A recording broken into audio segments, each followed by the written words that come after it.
soit la suite en U indice n définie par U1 égale à 1 demi et U indice n plus 1 égale à 1 sixième fois UN plus 1 tiers. Maintenant, on définit une suite U indice n pour n supérieur égal à 1 définie par Vn égale à Un moins 2 cinquièmes. Maintenant, on va montrer que la suite Vn, d'accord, est une suite géométrique. Après, on va déduire l'expression de Vn, puis de Un en fonction de n.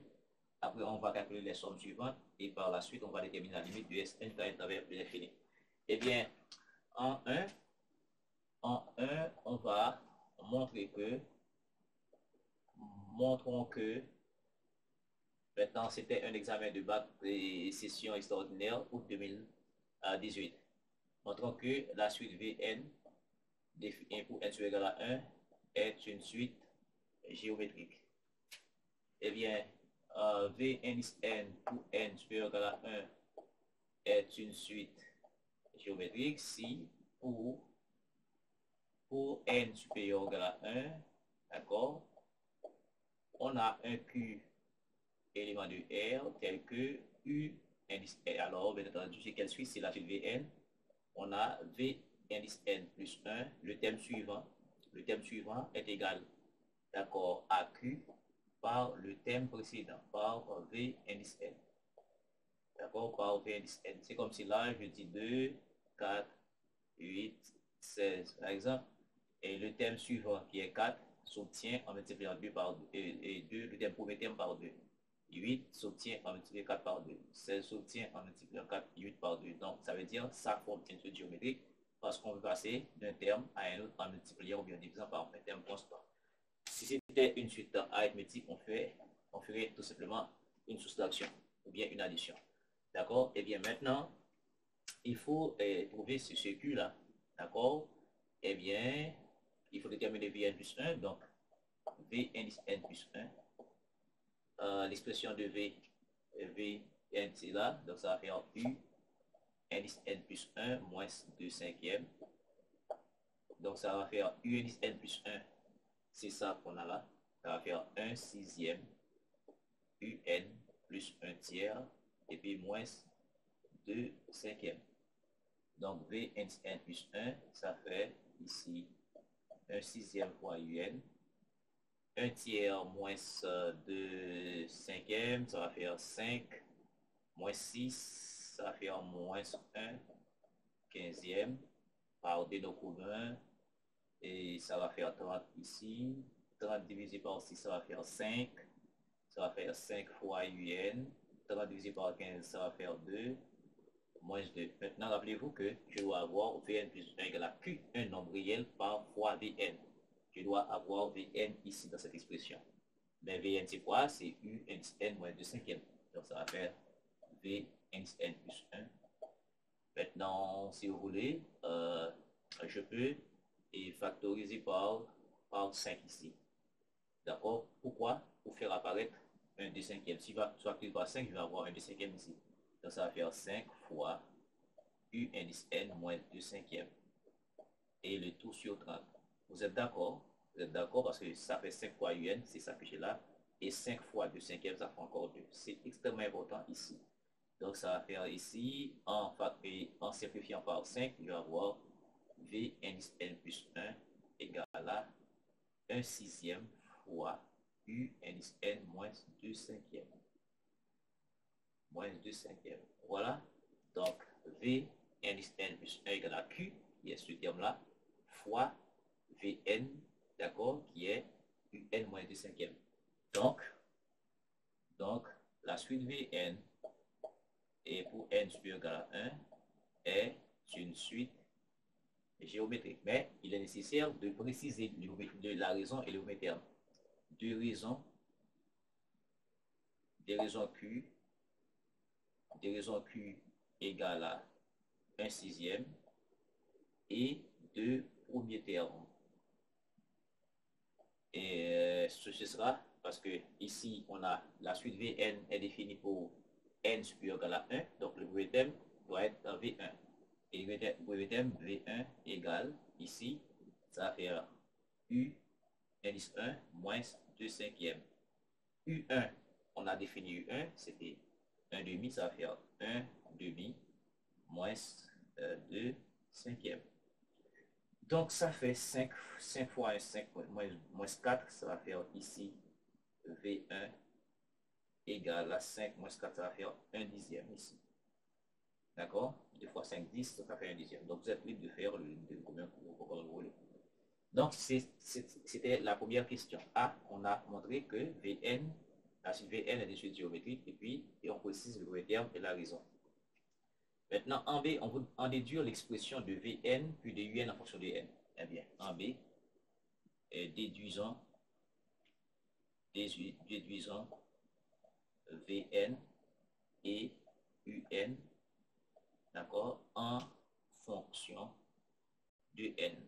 En fonction de n. Vous voyez, et rapidement, Vn, c'est quoi? Vn, la suite Vn est supérieure à 1, n supérieur à 1 est une suite géométrique. Eh bien, le terme général s'écrit comment? Le terme général étant que est une suite géométrique de raison Q égale à quoi? Égale à 1 sixième et deux premiers termes. Et les premiers termes, V1 égale à 1 dixième. Alors, Vn sera Q. Et bien entendu, on a le premier terme, c'est quoi? Le premier terme, c'est V1.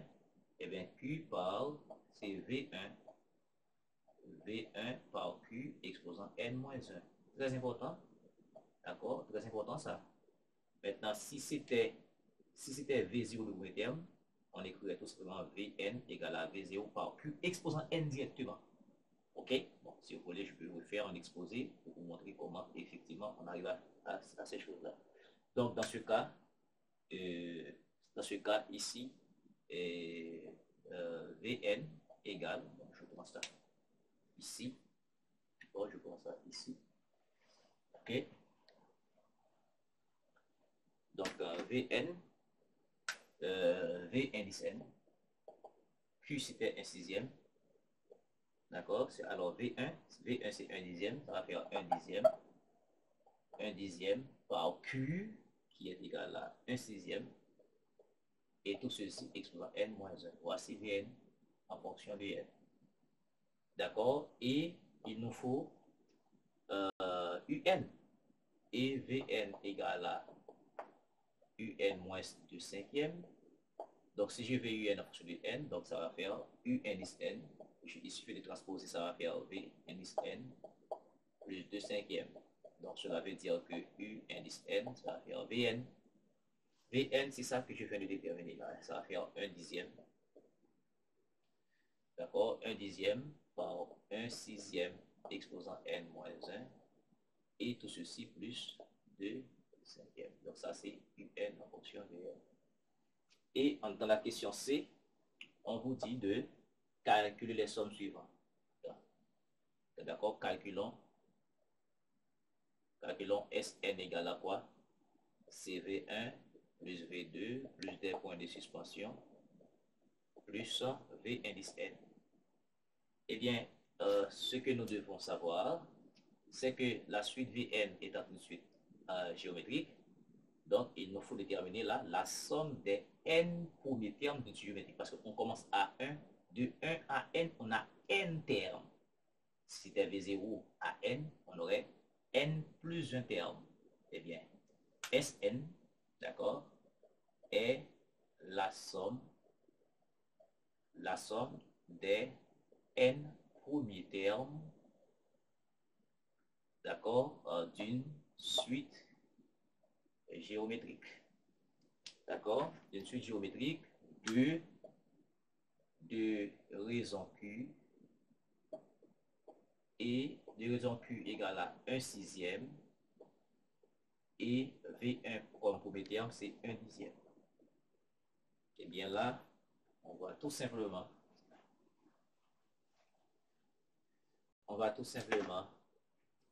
poser, lorsqu'on a, d'accord, n premier terme de géométrique, la somme de ces termes, ce sera le premier terme qui est V1 par 1 moins Q exposant N sur 1 moins Q. Regardez, si c'était V0, c'est V0, 1 moins Q exposant N plus 1 sur 1 moins Q. Mais étant donné que c'est V1 qui est le terme, d'accord, c'est V1 égale à 1 moins Q exposant N sur 1 moins Q.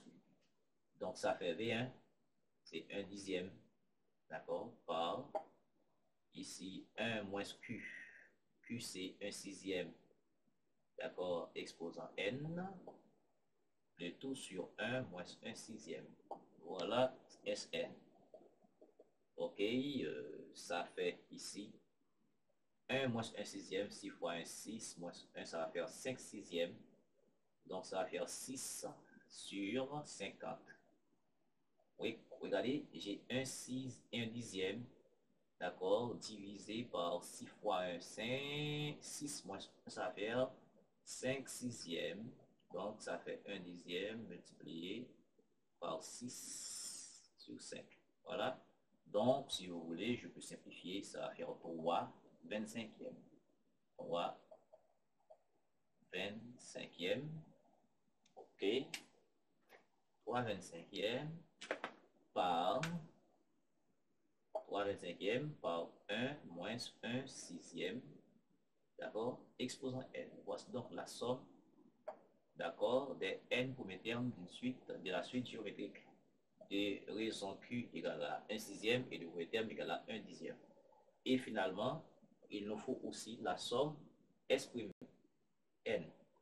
S' N, c'est quoi? C'est U1 plus U2 plus des points de suspension, d'accord, plus U indice N. Maintenant, vous êtes d'accord que là, il y a un jeu à faire très important.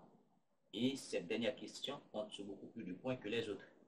Parce que là, on ne sait pas exactement, on n'a pas la nature,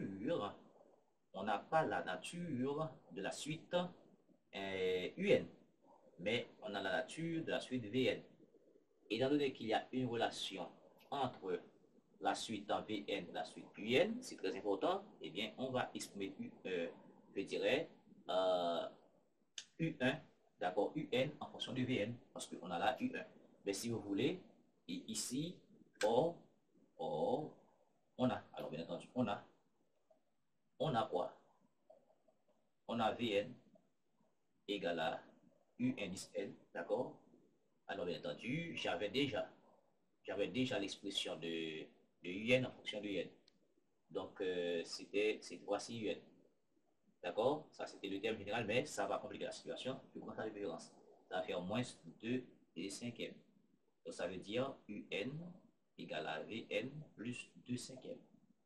Eh bien, vous êtes d'accord? Si j'ai besoin de U1, S', si j'ai besoin de U1 ici, eh bien, U1 va être égal à V1 plus 2 cinquièmes. D'accord? C'est V1 plus 2 cinquièmes. Si j'ai besoin de U2, ça va faire V2 plus 2 cinquièmes. Plus des points de suspension, plus si j'ai besoin de UN, UN égale à Vn plus 2 cinquièmes. Eh bien, rapidement, ça nous fait,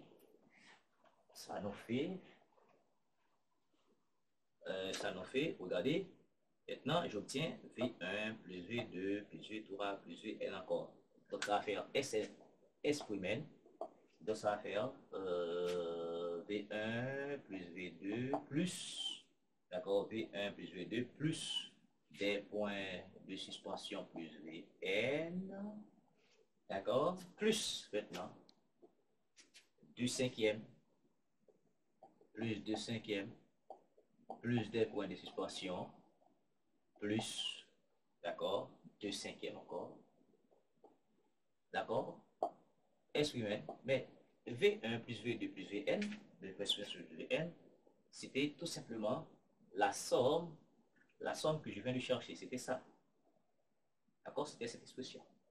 Donc ça va faire 3 25e, ok, facteur 3 25e, facteur de 1 moins 1 sixième exposant n, bon, plus maintenant.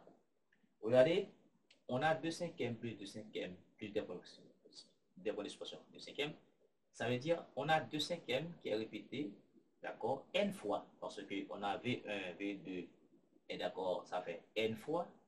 Et bien ici, de même, on va avoir n fois cette quantité. Donc ça va faire ici, ok, n fois, d'accord, 2 cinquièmes, ou bien 2 cinquièmes fois n.